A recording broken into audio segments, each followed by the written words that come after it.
Muchas gracias por acompañarnos. Hoy es lunes 12 de abril y esta semana vamos camino al primer mes de cuarentena en la República Dominicana. Recordemos que la cuarentena fue establecida por el gobierno dominicano a partir del 19 de marzo, una fecha emblemática tomando en cuenta en la historia de República Dominicana el significado de la batalla del 19 de marzo para la restauración de la República, pero también apenas 4 días después de las elecciones del 15 de marzo que se celebraron este año para el cambio de las autoridades municipales, que por cierto, esas autoridades deberán tomar posesión, las electas, el 15 de marzo, el próximo 24 de abril. Gustavo, muchas gracias por conectarnos nuevamente y estar atento a estos acontecimientos. Este fin de semana ocurrieron notas relevantes. El Ministerio de Salud Pública sinceró, corrigió las cifras de personas fallecidas en el país y las llevó al número de 173. Recordemos que en los boletines anteriores, por lo menos en el boletín 22, el Ministerio de Salud Pública había hablado de que los fallecidos eran solo 126. Y igualmente en boletines anteriores se habían quedado cifras como fallecidos, 118 en el boletín número 21. Pero una corrección de los reportes del Departamento de Epidemiología del Ministerio de Salud Pública ha llevado a corregir el número de personas fallecidas a un total de 173. Y los datos del Ministerio de Salud Pública, Gustavo, que fueron dados a conocer ayer en una rueda de prensa por el ministro de Salud, Rafael Sánchez Cárdenas, pasamos a 2.967. De modo que estamos en el borde de los 3.000 casos y apenas en casi un mes de actividades y de combate al coronavirus, la República Dominicana solamente ha practicado 9.275 pruebas de coronavirus. 9.275 pruebas solamente. Ese aspecto de la escasez o un número muy pobre de pruebas practicadas es uno de los puntos más críticos. Desde el principio, los especialistas en estos temas de salud han estado insistiendo de que deben masificar las pruebas, porque eso es lo que lleva primero a saber si una persona está infectada y no está en un nivel que requiera hospitalización, se aísla y se le da un tratamiento ambulatorio. Y si requiere hospitalización, pues debe llevarse a un hospital donde reciba las atenciones médicas del lugar. Pero si no se hacen pruebas a nivel masivo, quién sabe cuántas personas están infectadas y como no presentan los síntomas más visibles, están a su vez propagando el virus y eso es muy peligroso. No sabemos cuánto vaya todavía a crecer el número de personas infectadas o fallecidas en República Dominicana, pero si continuamos así, quizás vamos a llegar a alcanzar a uno de los países que tiene el mayor número de casos en América Latina, que es Ecuador. Y por otro lado, Fausto, aquí en las Américas tenemos a Estados Unidos, que ya es el país con mayor número de infectados a nivel mundial y mayor número de personas fallecidas, superando a Italia. Es una situación realmente crítica la de Estados Unidos, sobre todo en el estado y en la ciudad de Nueva York, en donde vive una comunidad tan grande de dominicanos y descendientes de dominicanos. Ya, mira, Gustavo, yo creo que el caso de las personas fallecidas sigue siendo un elemento dramático y importantísimo para la República Dominicana. Voy a postergar el comentario sobre lo que tú has dicho, que está ocurriendo en la ciudad de Nueva York y cómo eso nos afecta a nosotros los dominicanos. Pero en el día de ayer, el número de personas nuevas o corregidos, reportados como nuevos fallecidos en el país fue de 38. Y eso, por supuesto, es un número que cuando tú dices, bueno, fallecidos, ¿cuántos hay? 173 fallecidos. Y cuando tú preguntas, ¿y cuántos son los recuperados? Pues mire, los recuperados son solo 131 personas, mucho menos que los fallecidos. Pero luego hay otro dato ofrecido por el ministro de Salud que tiene que llenarnos de preocupación. Y es que el ministro de Salud dijo que pacientes en estado crítico, en unidades de cuidados intensivos, en toda la República Dominicana, tanto en centros de salud privados como en centros públicos, el número de personas en cuidados intensivos es de 99. Esto lo que nos está diciendo es que la letalidad del virus en la República Dominicana es mayor que la que habíamos manejado hasta este momento, porque el propio ministro de Salud Pública dijo ayer que la letalidad del virus en el país era de 6%, muy por encima de la mayor parte de los países de América Latina con los que compartimos datos, con los que compartimos realidades socioeconómicas y culturales también, porque uno de los problemas que hemos tenido es que la gente sigue saliendo a la calle, la gente sigue tratando de sobrevivir buscando opciones, ya sea de una celebración festiva con motivo de la Semana Santa o de un día particular de la Semana Santa o con motivo de una fiesta o de cualquier otra actividad de carácter social, a la que la gente no está Pero, dispuesta a renunciar.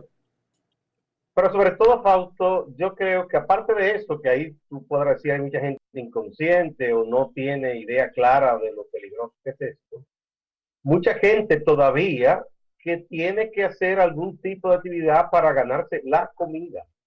Sí, la comida, porque hay gente que no tiene recursos, ni la actividad que hace regularmente de chiripeo no le permite tener un ahorro, por ejemplo. Entonces, Sí. a esa gente se le ha prometido ayuda, pero la ayuda no ha llegado a todas las familias. Y ese es un gravísimo problema que pesa sobre nuestra sociedad. Porque, ¿cómo usted le dice a alguien que se cruce de brazos a esperar morirse de hambre? No puede. No, vamos a hacer una pausa, Gustavo. En un momento retornamos con una previsión que ha hecho el Banco Mundial, muy optimista, por cierto, para la República Dominicana, porque nos coloca como el único país de la región que va a tener crecimiento cero, mientras que todos los demás países van a tener decrecimiento o crecimiento negativo. En un momento retornamos. Vamos a quedar en el medio y no hacia la izquierda en el crecimiento. Vamos a ver, eso es tremendo.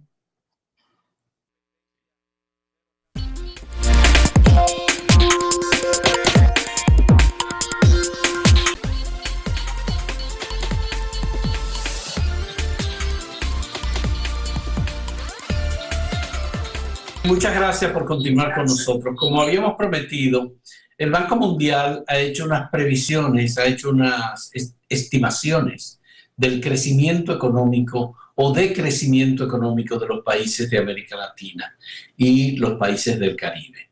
El único país que aparece con condiciones de recuperación económica con mayor rapidez y que aparece con crecimiento cero, lo cual es muy optimista, es la República Dominicana, mientras prácticamente todos los demás países aparecen con un decrecimiento de 2, de 3, de negativo, por supuesto, 4, 5 y hasta 6% de decrecimiento negativo.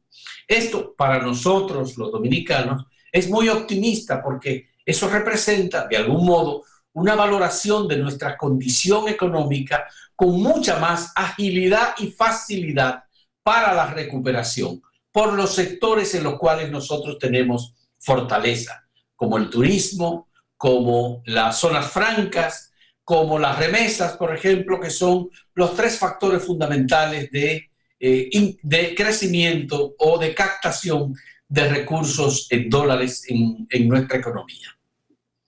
Pero además yo agregaría, Fausto, que tenemos, cada vez que se presentan las cuentas nacionales sobre la generación de divisas, las exportaciones, el renglón minería, que es como dicen los estadísticos, un valor nodal, porque se dispara a la media, son unos números fabulosos. Obviamente eso nos toca una parte, y con los acuerdos que hacen son inversiones muy grandes, y los países hacen acuerdos con esas empresas mineras. Eso por un lado. Lo otro es también que como nosotros estábamos liderando el crecimiento, aunque vayamos a decrecer, no lo vamos a hacer en un volumen que nos lleve a tener, estar a la izquierda, ¿verdad?, de la medida, sino que quedaremos justamente en el medio, cero. No vamos a crecer, pero tampoco vamos a caer en un -3, un -4, como quizás algunos países. Y otro aspecto que yo diría, Fausto, es que nosotros no tenemos tampoco una economía tan grande. Es decir, no somos industrialmente un México, un Brasil, una Argentina, un Colombia, no lo somos. Entonces tampoco es que tenemos la gran actividad industrial, sino que son esos renglones que hemos dicho, los que básicamente sustentan la economía. Lo que dice el Banco Mundial es que el decrecimiento de la economía para la región es de 4.6% este año, como negativo.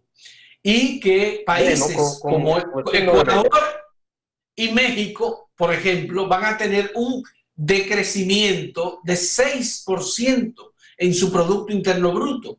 De modo que en el caso nuestro es una situación muy optimista, Gustavo. Por ejemplo, Colombia va a decrecer un 2%, Bolivia un 3.4%, Perú un 4.7%, Chile un 3.3%. Esas son las proyecciones que está haciendo el Banco Mundial, mientras que República Dominicana tendrá un crecimiento de 0%, es decir, no crecerá y... No va a crecer, pero tampoco va a decrecer.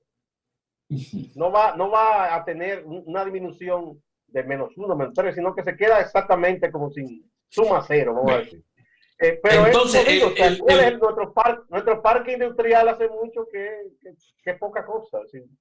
Pero, Gustavo, el gran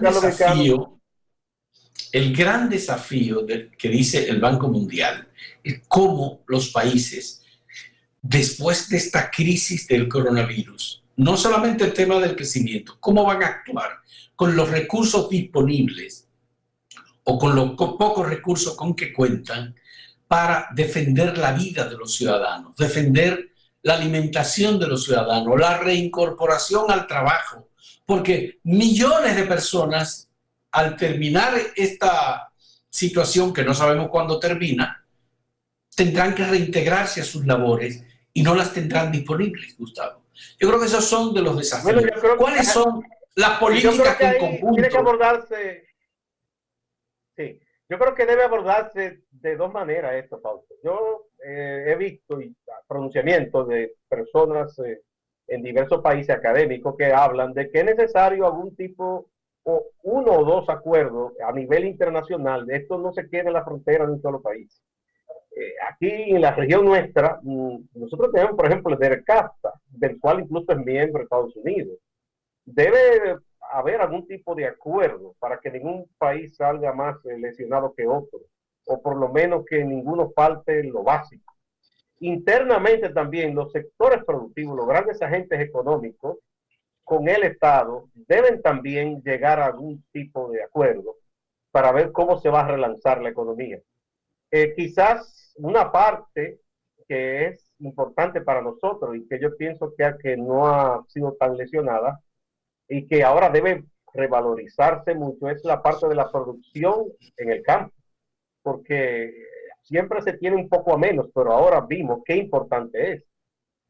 Bueno, aquí que se produzcan alimentos, que el país, eso es un sector estratégico.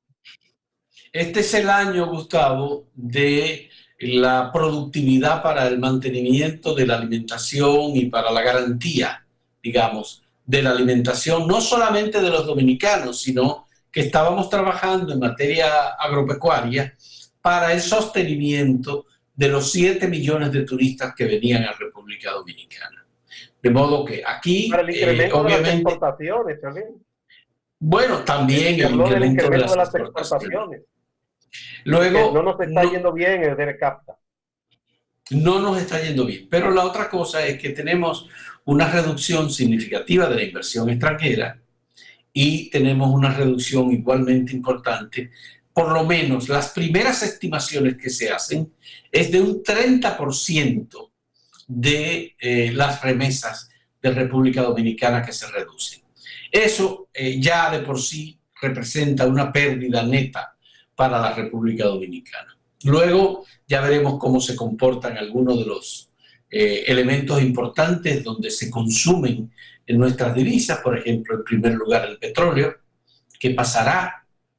Hay un esfuerzo de parte de los países productores de petróleo para reducir la producción y por tanto estimular un poco el precio, que se ha mantenido alrededor de los 20 y los 30 dólares.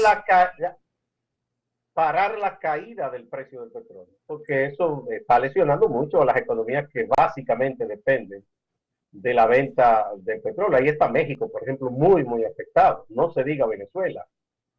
La propia Rusia, que es una potencia que tiene muchos otros renglones industriales, ha sido muy afectada también. Pero Rusia ha sido... accedió a participar también en ese acuerdo de Estados Unidos también. Sobre todo con México, le dio una manito a México ahí. En el caso de República Dominicana, como en Estados Unidos, nosotros tenemos un desafío político adicional. Estados Unidos deberá celebrar elecciones presidenciales en noviembre. República Dominicana debía celebrar elecciones presidenciales y congresuales en mayo. Y estos son temas que, digamos, que le quitan concentración a los gobiernos.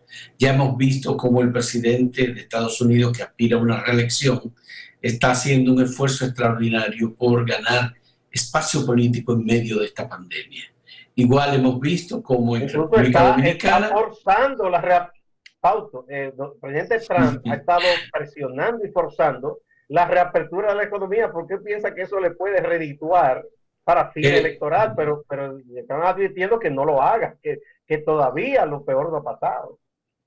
Su principal asesor epidemiológico, el doctor Fauci, creo, es una persona que está previendo una extensión de esta pandemia y de este confinamiento que podría llegar hasta noviembre. Pero, de todos modos, ya esta es una decisión que tomará el gobierno de Estados Unidos.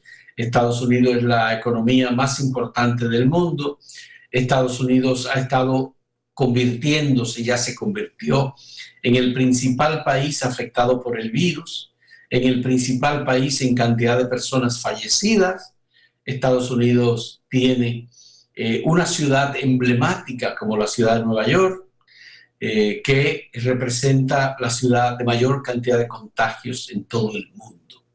Es una verdadera tragedia lo que está pasando en la ciudad de Nueva York. Para nosotros es muy importante que Estados Unidos se recupere rápido, y sobre todo Nueva York y esa zona de Massachusetts, New Jersey, Pensilvania, donde vive tanta comunidad de República Dominicana, que en la medida que se vuelva a la normalidad, eso nos conviene porque los trabajos volverán, las remesas volverán, igual que en España, un país tan ligado históricamente a nosotros, donde viven tantos dominicanos. Es el segundo lugar de donde se envían remesas, porque es donde mayor cantidad de dominicanos hay en Europa, en España. Entonces, nos conviene que ambos países se recuperen rápido. Así es, vamos a hacer una pausa. Solidaridad con ellos como para nosotros. Así es, vamos a la pausa. Hacemos una pausa.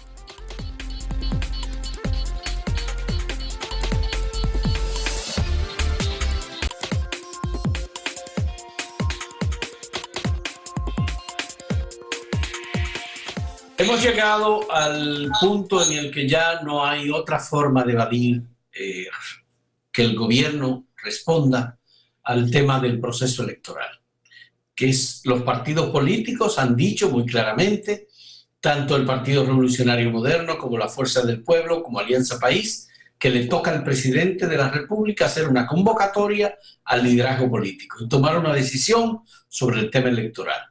El presidente Danilo Medina no es un actor per se en el proceso, aunque sí lo es porque él es el principal impulsor de la candidatura de Gonzalo Castillo, el candidato oficialista del Partido de la Liberación Dominicana.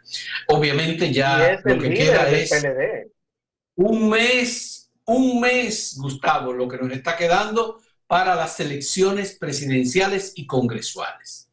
Como nos queda solo un mes, ya no es posible tardar más la decisión de la posposición de las elecciones. Creo que todo el mundo está de acuerdo en que hay que posponer las elecciones. Ahí yo creo que no hay inconveniente, Fausto, en cuanto a que todo el mundo está conteste. Faltaba la posición oficial del PLD y ya ellos la hicieron saber, los dirigentes del PLD, diciendo que estaban de acuerdo que se buscara un consenso para fijar fecha de elecciones, que no será 17 de mayo, obviamente, porque de aquí a allá es una labor titánica, faltan muchas cosas, y no se pueden llevar a cabo esas tareas en medio de esta cuarentena. No sería prudente ni posible. Pero hay un tema de procedimiento. ¿Cómo se hace la posposición de las elecciones? Que lo haga la Junta Central Electoral, como lo hizo para las elecciones municipales, que eran en febrero y debieron hacerse en marzo, un mes antes, un mes después, perdón. Bueno, ahí he visto la discusión entre abogados. Unos dicen que debe hacerse mediante algún tipo de reforma constitucional únicamente para eso, y otros dicen que no. Que no hay que hacer la reforma de la Constitución y la ley. Ahí es que está el debate. Eso corresponde a los no se modificó no se modificó la Constitución para cambiar la fecha de las elecciones municipales. Por tanto, puede hacerse igual. No es necesario tocar la Constitución de la República para cambiar la fecha de las elecciones presidenciales. Si ya se hizo una vez, además, es posible esto generaría un ruido, porque mucha gente tiene temor de que se aproveche esa reforma para otras cosas. Y otras cosas quiere decir habilitar al presidente, cosas de esas, ¿no? Entonces ya, de hecho, el expresidente Fernández advirtió que está de acuerdo con cualquier tipo de arreglo que se llegue, pero que para nada se toque la Constitución de la República. Pues sí, ese es un criterio bastante generalizado, que no hay que tocar la Constitución. Lo he visto en los documentos de participación ciudadana de la Fundación Institucionalidad y Justicia, en el sentido de que este es un proceso que obviamente implica convocar elecciones para que podamos tener esas elecciones antes de agosto y que haya un cambio de mando, como manda la Constitución, en el mes de agosto y no como estaba previsto en el mes de mayo. La otra cosa es la siguiente, Gustavo. El cambio en el gobierno dominicano debe hacerse sí o sí en agosto, pero las elecciones pueden hacerse en primera vuelta en julio, primera vuelta, 12 de julio. Todo el mundo dice es posible que sea en el mes de julio. Eso implicará, por supuesto, una abstención mucho mayor que la prevista para las elecciones presidenciales, y que en caso de que haya una indefinición respecto del ganador y que haya que hacer una segunda vuelta, pues esa segunda vuelta se haría también en el mes de julio, 2 semanas después, de modo que la transición ocurra entre el 27 de julio o el 28 de julio y el 16 o el 17 de agosto. Eso es más o menos lo que está previsto.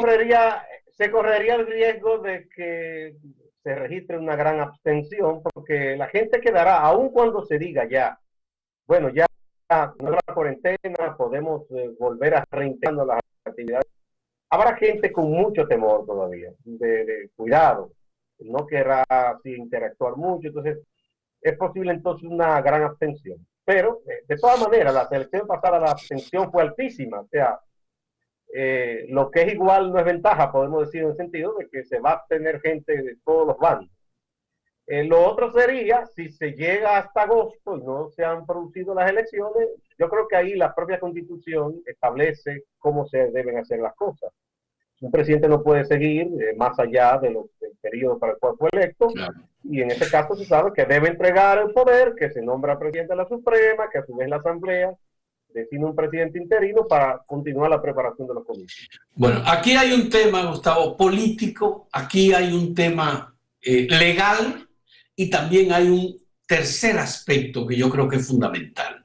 Es un aspecto ético de cómo vamos a hacer ese proceso de carácter político y ese proceso legal respetando la vida de las personas.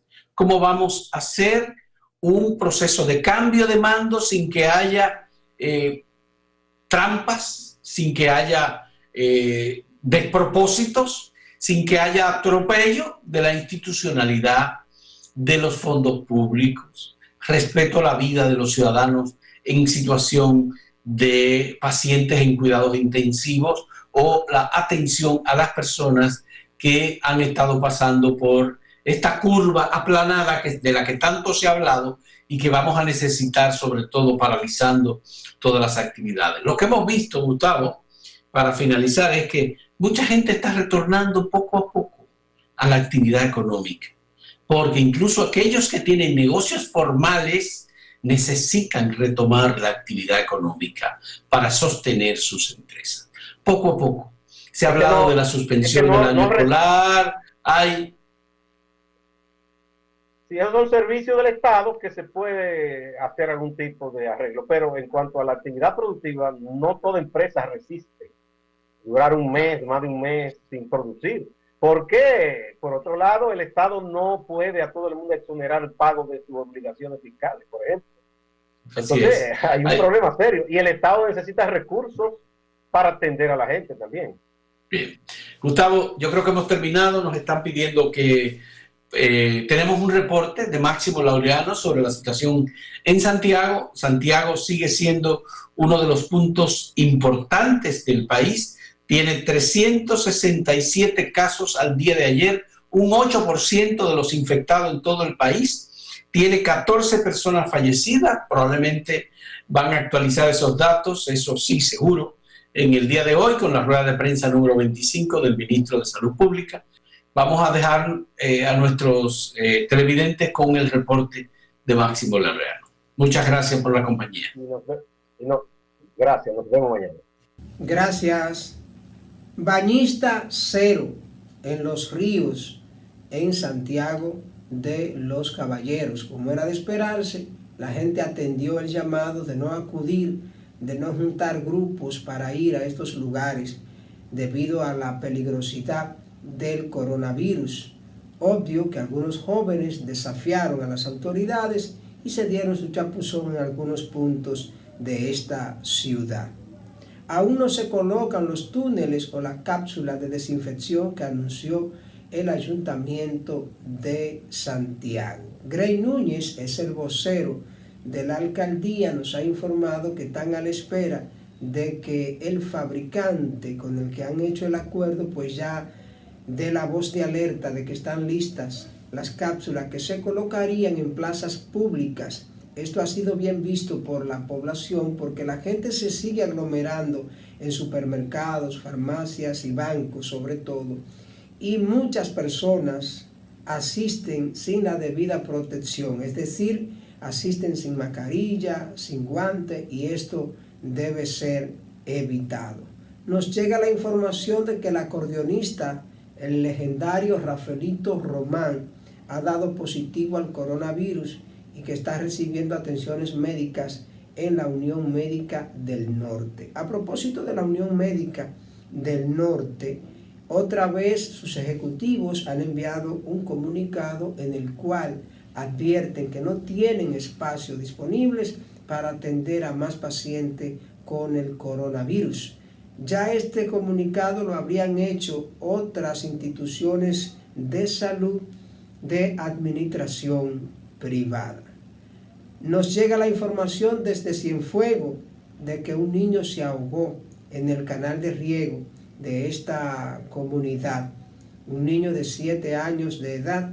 Su cuerpo fue sacado ayer por miembros de la Defensa Civil. En La Vega, el candidato presidencial del Partido Revolucionario Moderno, Luis Abinader, ha entregado la primera carpa que se usaría como hospital provisional para atender a pacientes infectados con el coronavirus. Ha habido muchos señalamientos en torno a la operatividad, a la efectividad de esta carpa. Muchos entienden que no son adecuadas para atender pacientes, pero ahí está levantada ya la primera carpa, ellos le llaman hospital, y Salud Pública tendrá la última palabra sobre el particular. Aquí en Santiago se sigue fumigando en los barrios, es una tarea que hace la Alcaldía de Santiago como una forma de prevenir los contagios. Seguimos con ustedes.